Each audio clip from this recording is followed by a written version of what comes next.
నమస్కారం, ఘంటారావానికి స్వాగతం. ముందుగా ప్రధాన అంశాలు. తీవ్ర అల్పపీడనం ప్రభావంతో జోరు వానలు, ఉత్తరాంధ్రలో ఎడతెరిపి లేకుండా వర్షం.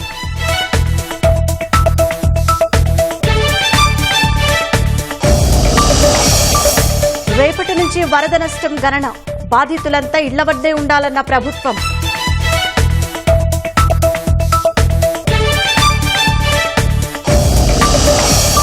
మున్నేరు పరిసర ప్రాంతాల్లో మళ్లీ వర్షం, పునరావాస కేంద్రాలకు తరలించిన తెలంగాణ ప్రభుత్వం.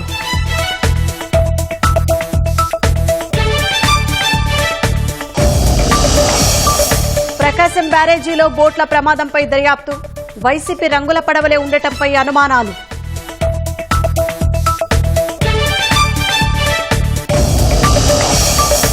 లక్నోలో కూలిన 3 అంతస్తుల భవనం, 8 మంది మృతి, 28 మందికి గాయాలు.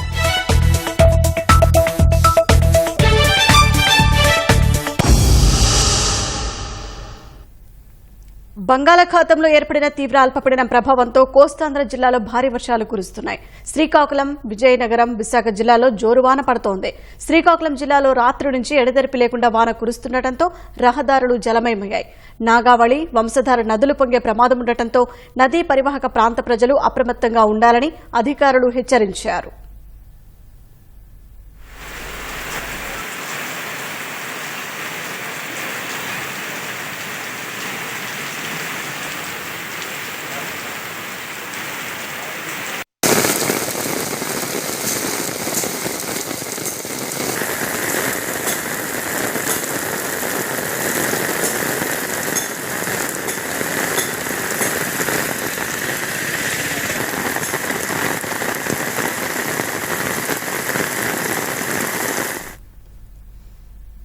రేపటి నుంచి 3 రోజుల పాటు వరద ప్రభావిత ప్రాంతాల్లో నష్టం గణన చేపట్టనున్నట్లు రాష్ట్ర ప్రభుత్వ ప్రత్యేక ప్రధాన కార్యదర్శి ఆర్పీ సిసోదియా తెలిపారు. గణన సమయంలో నివాసితులు వారి గృహాల్లో అందుబాటులో ఉంటే పూర్తిస్థాయి వివరాల నమోదుకు అవకాశం ఉంటుందన్నారు. నష్టం గణనకు సంబంధించి సిద్దం చేసిన బృందాలకు విజయవాడ తుమ్మలపల్లి కళాక్షేత్రం వేదికగా ఇవాళ ఒకరోజు శిక్షణను ఏర్పాటు చేశారు. రాష్ట్రంలో వరదల వల్ల 6,882 కోట్ల నష్టం వాటిల్లిందని ప్రభుత్వం ప్రాథమికంగా తేల్చింది. ఈ మేరకు కేంద్ర ప్రభుత్వానికి నివేదిక పంపింది. సమగ్ర గణన అనంతరం నష్టంపై పూర్తిగా అంచనా వస్తుందని రాష్ట్ర రెవెన్యూ విపత్తుల నిర్వహణ ప్రత్యేక కార్యదర్శి ఆర్పీ సిసోదియా తెలిపారు. Search, rescue, relief, operating relief centres, giving water, food అవన్నిట్లో 750 crores ఖర్చు అయినాయి.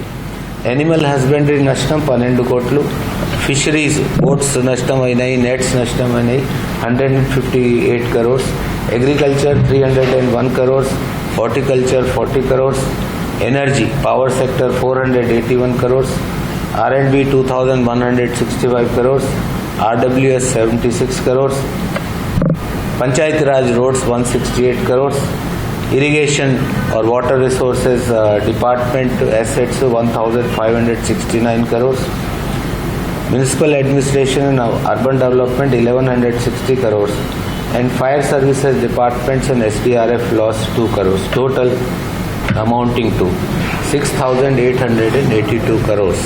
ఇది ఇనిషియల్ అంచనా. ఇంకా ఫైనల్ ఫిగర్స్ మొత్తం ఎన్యూమరేషన్ అయిపోయిన తర్వాతే తెలుస్తాయి. వరదలకు రాష్ట్రంలో 43 మంది చనిపోయారని చెప్పారు. హ్యూమన్ బీయింగ్స్ కూడా ఈ పెద్ద ట్రెజడీలో, పెద్ద కెలమిటీలో ట్రెజిక్గా 43 పర్సన్స్ ఈ మరణం చెందారు.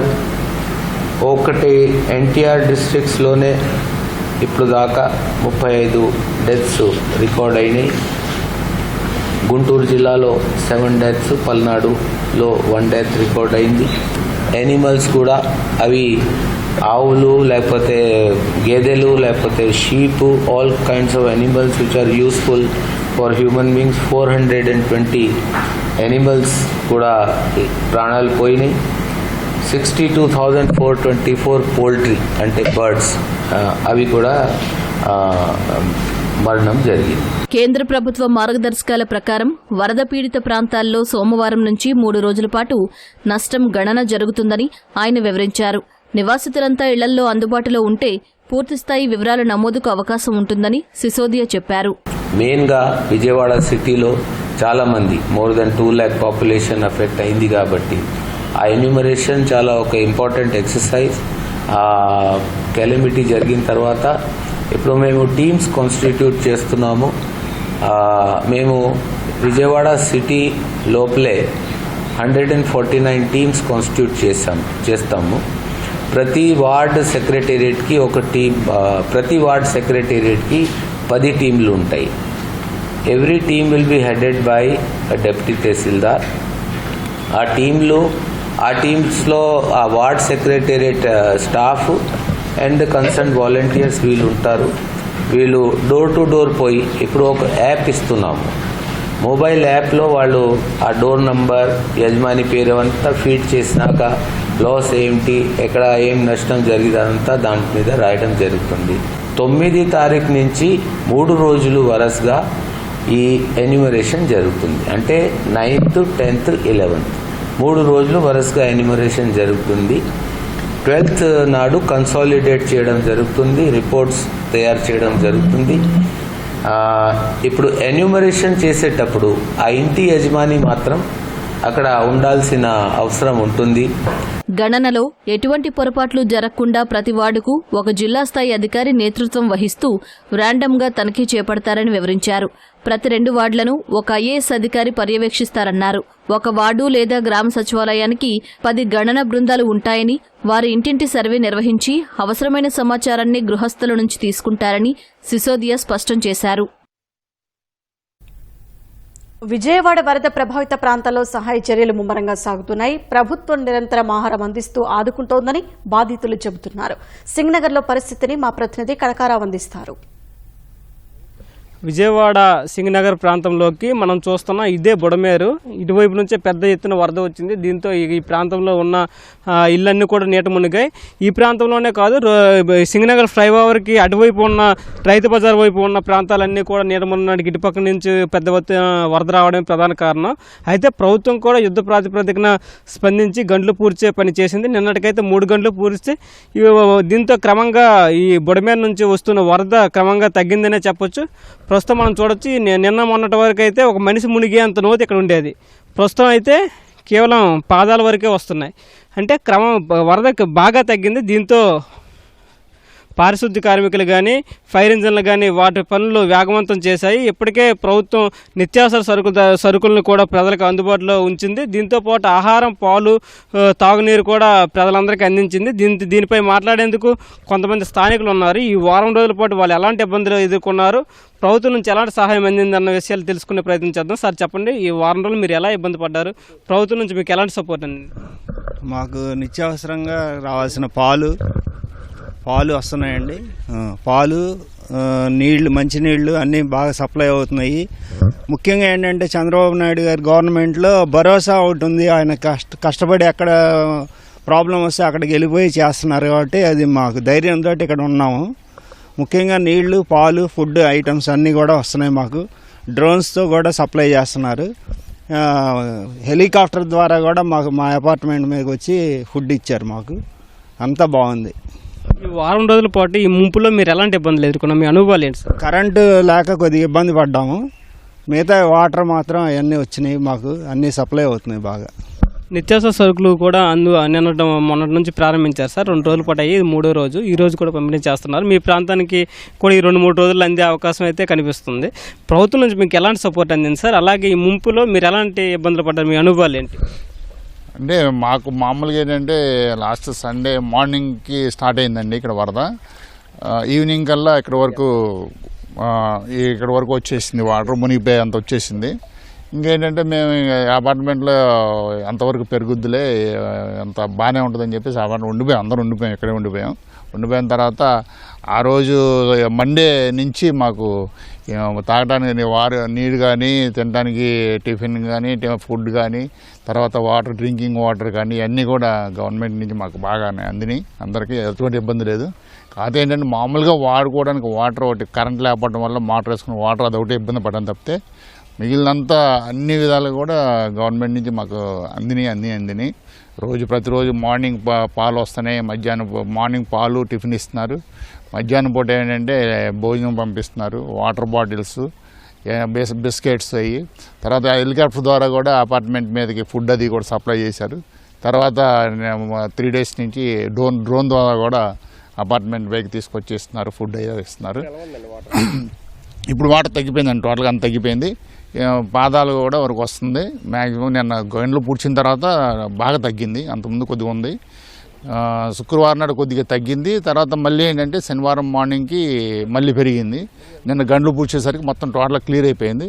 మ్యాక్సిమం ఇవాళ ఈవినింగ్ కల్లా టోటల్గా అసలు క్లియర్ అయిపోవచ్చు, ఈ వాటర్ కూడా ఉండదు.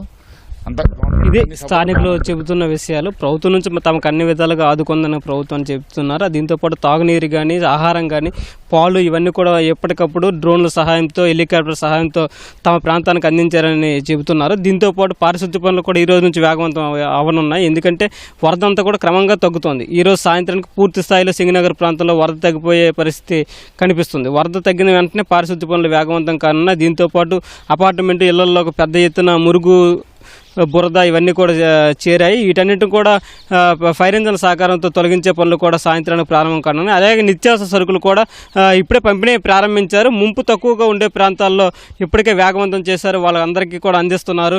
ఈ ప్రాంతానికి ఈ రోజు నుంచే ముంపు అంటే వరద ప్రభావం తగ్గింది కాబట్టి రేపటి నుంచి కానీ ఈ రోజు మధ్యాహ్నం నుంచి కానీ ఈ ప్రాంతంలో కూడా నిత్యావసర సరుకులు పంపిణీ చేసేదానికి అవకాశం అయితే ఉంది. ఇది తాజా పరిస్థితి. కెమెరామెన్ సోమేష్తో కనకారావు, ఈటీవీ న్యూస్, విజయవాడ నుంచి. విజయవాడ విద్యాధరపురంలో వరద సహాయక చర్యల వివరాలను మా ప్రతినిధి జయప్రకాష్ ప్రత్యక్ష ప్రసారం ద్వారా అందిస్తారు. షాహీన్, ప్రస్తుతం మనం విద్యాధరపురంలో ఉన్నాము. ముంపు ప్రాంతాల్లో ఇది ఒకటి కీలకంగా చెప్పుకోవచ్చు. ఎందుకంటే ఇక్కడ ఎప్పుడు ఎటువంటి వరద అనేటువంటిది రాదు. అయితే కేవలం ఈ బుడమేరుకు సంబంధించి ఇక్కడ గండి పట్టడంతో వచ్చిన నీళ్ళే ఎక్కువ కనబడుతూ ఉన్నాయి. మనం చూసుకోవచ్చు ఇక్కడ పాలు, అదేవిధంగా వాటర్ కూడా ఇక్కడ సప్లై చేశారు. ఇక్కడ పాలు అంతా తీసుకుంటూ ఉన్నారు. ఇక్కడ చూసుకోవచ్చు ఈరోజు ఉదయం నుంచి పాలు అంతా తీసుకుంటూ ఉన్నారు. మరొక వైపు నిత్యావసర సరుకులు కూడా ఈరోజు ఉదయం నుంచి నిత్యావసర సరుకులకు సంబంధించి రేషన్, అదేవిధంగా రేషన్ వాహనం అక్కడ మనం దూరం నుంచి చూసుకోవచ్చు. రేషన్కి సంబంధించినవి కూడా ఇస్తూ ఉన్నారు. ఈరోజు ఉదయం నుంచి ప్రధానంగా చూసుకున్నట్లయితే మంచినీళ్ళ ప్యాకెట్లు, అదేవిధంగా ఇక్కడ పాలు ప్యాకెట్లు ఇవన్నీ సరఫరా జరుగుతూ ఉంది. ఇక్కడ ఒక్కొక్క వ్యాన్కి వచ్చేసి స్థానికంగా వాలంటీర్తో పాటుగా మరొక వైపు ఎటువంటి అవాంఛనీయ సంఘటనలు జరగకుండా ఉండేందుకు కానిస్టేబుల్ని ఇచ్చి మరీ పంపిస్తూ ఉన్నారు. మనం చూడవచ్చు పాలు బస్తాల్లో నుంచి ఒక్కొక్కటిగా ఇస్తూ ఉన్నారు. ఎందుకంటే ఇక్కడ క్యూలో ఉంచి ఇవ్వటానికి అనేటువంటిది కాలనీలో కొంత సాధ్యపడే పరిస్థితి కనపడతలేదు. ఉదయం నుంచి ఒకవైపు వర్షం పడుతూ ఉంది. వర్షం పడుతూ ఉన్నా సరే సహాయక చర్యల్లో ఎటువంటి ఆటంకం కలగట్లేదు. వాళ్ళు వర్షాన్ని సైతం లెక్క చేయకుండా వాళ్ళు ఇవ్వటం జరుగుతూ ఉంది. మనం కళ్ళను చూస్తూనే ఉన్నాము. ఒకవైపు పడుతూ ఉన్నా సరే ఇంకొక వైపు ఈ సహాయక చర్యలు ముమ్మరంగా సాగుతూ ఉన్నాయి. అసలు ఇదే ప్రాంతంలో నిన్న వచ్చినప్పుడు చూసుకున్నట్లయితే దాదాపు మోకాళ్ళ కిందికి నీళ్లు వచ్చాయి. ఈరోజు అసలు నీళ్ళే లేకుండా కేవలం కాలువల్లో అతి తక్కువ నీళ్లు మాత్రమే రోడ్డు మీద ఉన్నాయి. చాలా వరకు నీళ్లు దాదాపు ఇక్కడి నుంచి పోయాయని చెప్పుకోవచ్చు. అటువంటి పరిస్థితుల్లో ఇంకొక 2 రోజుల్లో ఇంకా నీళ్లు దాదాపు ఇంకా పూర్తిగా వెళ్ళిపోయే పరిస్థితి మనకి కనబడుతూ ఉంది. కేవలం వరద నీరు వచ్చి ఇక్కడ చేరటం వల్ల డ్రైనేజీలో ఉన్నటువంటి నీళ్లు పోక దాదాపు ఇక్కడ ఇక్కడ నీళ్లు ఉన్నాయనేటువంటిది చెప్తూ ఉన్నారు. సాధారణంగా ఎప్పుడు వర్షం కురిసినా సరే, ఎప్పుడు వచ్చినా సరే ఇటువంటి పరిస్థితులు తాము ఎప్పుడు చూడలేదని చెప్తూ ఉన్నారు. ఇప్పుడు మాత్రం చాలా ఇబ్బంది పడిన ప్రస్తుతం ఇక్కడ ఉన్న వాళ్ళకి అన్ని రకాలుగా అందుతూ ఉన్నాయి. గత 4-5 రోజుల నుంచి ఇక్కడ ప్రభుత్వం ఇస్తున్నటువంటి సౌకర్యాలు, అదేవిధంగా ప్రభుత్వం ఇస్తున్నటువంటి సహాయక చర్యలు అన్నీ ఇక్కడ అందుతూ ఉన్నాయి. మెల్లమెల్లగా అందరూ అయితే కొంతమంది తమకు చేరలేదు అని చెప్తూ ఉన్నా సరే చాలామంది తీసుకుంటూ ఉన్నారు. మనం పరిస్థితి చూసుకోవచ్చు. ఇంకొక వైపు ఇక్కడ ఈ పాలు అదేవిధంగా నీళ్ళే కాకుండా ఇక్కడ రేషన్ ద్వారా మనం గత 2 రోజుల నుంచి ప్రత్యేకంగా ఈ పంపిణీ జరుగుతూ ఉంది. ఇక్కడ మనం చూసుకోవచ్చు ఈ రేషన్ ద్వారా 25 కేజీల బియ్యము, అదేవిధంగా ఇక్కడ ఉన్నటువంటి ఈ ప్యాకెట్లలో ఇక్కడ కూడా టెట్రా ప్యాకెట్లు, అదేవిధంగా ఆయిల్ ఇక్కడ మనం చూసుకోవచ్చు. ఈ ఆయిల్, పంచదార, బంగాళదుంపలు, ఉల్లిగడ్డలు ఇవన్నీ ఇక్కడ ఇస్తూ ఉన్నారు. ఇంకొక ప్యాకెట్ వచ్చేసరికి ఇక్కడ ఫ్రూట్స్, యాపిల్, బత్తాయి, బిస్కెట్లు, అదేవిధంగా మంచినీళ్ళు, టెట్రా ప్యాకెట్లు. అంటే టెట్రా ప్యాకెట్లు దాదాపు ఒక 6 నెలల వరకు ఈ పాలు ఉంచుకునే సౌకర్యం ఇందులో ఉంటుంది. అదేవిధంగా నూనె, ఒక్కొక్కళ్ళకి 25 కేజీల బియ్యం. ఇవన్నీ ఒకవైపు సహాయక చర్యలు జరుగుతూనే ఉన్నాయి. ఎందుకంటే ఈరోజు ఉదయం నుంచి వర్షం పడుతూ ఉన్నా సరే వర్షాన్ని సైతం లెక్క చేయకుండా ఇక్కడ ఇస్తూ ఉండటం మనకి కనబడుతూ ఉంది. ఎప్పుడైతే ఈ రేషన్ ఎలాగైతే ఇస్తారో అదే విధంగా ఇక్కడ ఇస్తూ ఉన్నారు. మొత్తం మీద కొంత భయపడినా సరే, అంటే వర్షం వల్ల ఎక్కడైనా ఆటంకం జరుగుతుందా అని అధికారులు కొంత భయపడాల్సిన పరిస్థితి వచ్చింది. అయినా సరే అటువంటి పరిస్థితులు ఏమీ రాకుండా వీళ్ళని సహాయక చర్యలు అయితే కొనసాగుతూ చేస్తూ ఉన్నారు. దీనికి తగ్గట్టు ఎక్కడ ఎటువంటి ఇబ్బంది రాకుండా ఉండేందుకు ఒక్కొక్క వెహికల్ సంబంధించి పోలీసులని ఏర్పాటు చేయటం, వాళ్ళు లైన్ ద్వారా ఇక్కడ ఇవ్వటం అనేటువంటిది జరుగుతూ ఉంది. ఒకసారి వీళ్ళని అడిగి తెలుసుకుందాం. చెప్పండి సార్, మీరు ఎట్లా ఇస్తున్నారు సార్? ఏమేమి ఇస్తున్నారు సార్? దీంట్లో మొత్తం 6-7 ఐటమ్స్ దీంట్లో ఉన్నాయి. దాంట్లో 4 ఐటమ్స్ ఉన్నాయి సార్.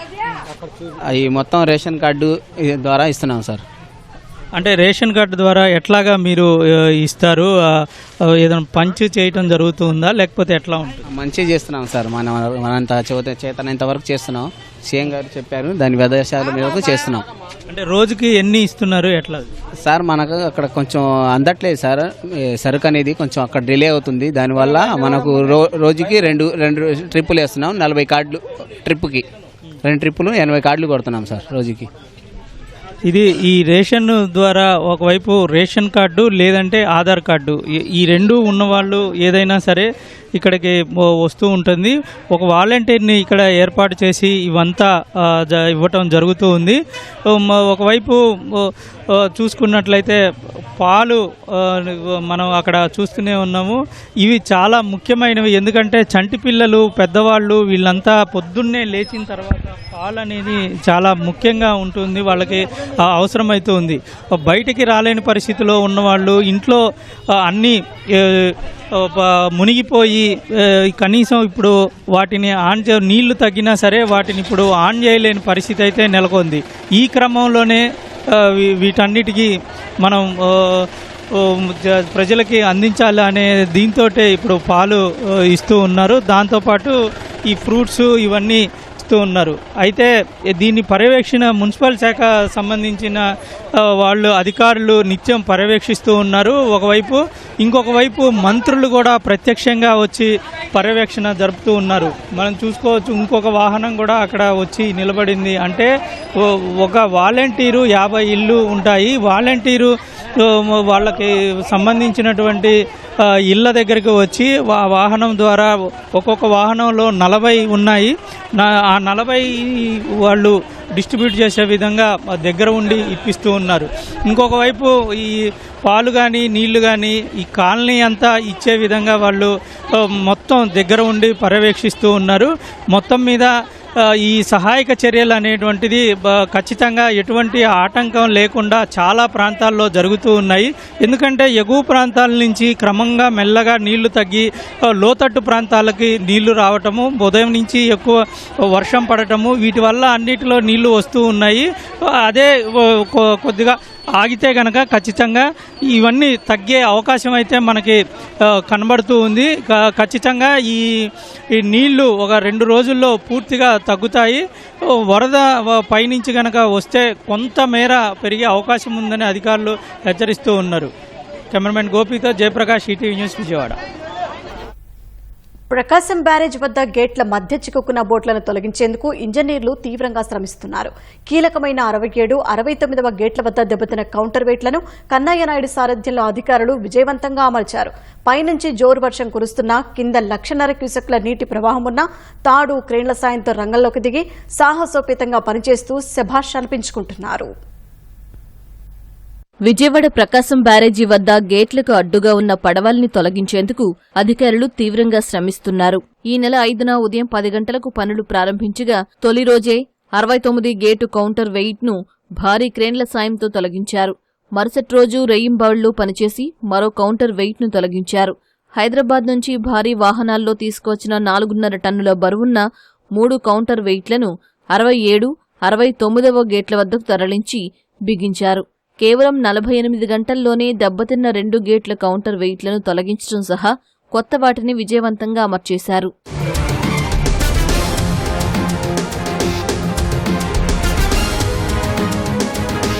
క్రేన్ల సహాయంతో కౌంటర్ వెయిట్లపై కూర్చున్న ఇంజనీరింగ్ సిబ్బంది కాంక్రీటును నింపుతున్నారు. కాంక్రీట్ను రోజంతా ఉంచిన తర్వాత గట్టిపడిన అనంతరం నూతన కౌంటర్ వెయిట్ల సాయంతో 67, 68 గేట్లను ఎత్తడం, దించడం చేయనున్నారు. దెబ్బతిన్న 70వ గేటు వద్ద కౌంటర్ వెయిట్ను మార్చి అమరుస్తామని కన్నయ్య నాయుడు తెలిపారు. బాక్సులు పూర్తయింది, కౌంటర్ వెయిట్ వేయాలి మేము. ఇంకా ఇప్పుడు మీకు కాంక్రీట్ కౌంటర్ వెయిట్లు ఉండేది గేట్లకి. కాంక్రీట్ కౌంటర్ వెయిట్లు మేము తయారు చేయాలంటే అది సెట్ అయ్యేదానికి 30 రోజులు పడుతుంది. ఆ 30 రోజులు మేము ఫ్లడ్ వస్తే మళ్ళీ గేట్లు ఆపరేట్ చేయకుండా ఉండలేము. అందువల్ల కొత్త సిస్టమ్ తీసుకొచ్చినాం. మెటల్ బాక్స్ వేసి, మెటల్ బాక్స్లో ఈ చిప్స్ వేసి దాని మీద కాంక్రీట్ వేసినామంటే ఒక రోజులోనే నేను ఆపరేషన్ చేయొచ్చు. ఇప్పుడు ఈ బాక్స్లో ఒకటి 5 టన్నులు ఉంది, ఇంకా బ్యాలెన్స్ 11 టన్నులు దాంట్లో ఫిలప్ చేయాలి. రేపు అది ఫిలప్ చేస్తే కౌంటర్ వెయిట్ అవుతుంది. గేట్లోకి ప్రాబ్లం లేదు, కానీ ఆకలితో ఉంది, నువ్వు అన్నం పెట్టాలి. ప్రస్తుతం పనులు కొనసాగుతున్నందున బ్యారేజీలు 5 గేట్లను మూసివేశారు. భారీ వర్షాలు కురిస్తే ఎగువ నుంచి ప్రవాహం వచ్చే అవకాశం ఉన్నందున ముప్పు లేకుండా గేట్ల మరమ్మతులు చేస్తున్నట్లు అధికారులు తెలిపారు. భారీ పడవలు ఢీకొట్టినా తట్టుకునేలా కొత్త కౌంటర్ వెయిట్లను ఏర్పాటు చేస్తున్నట్టు వెల్లడించారు.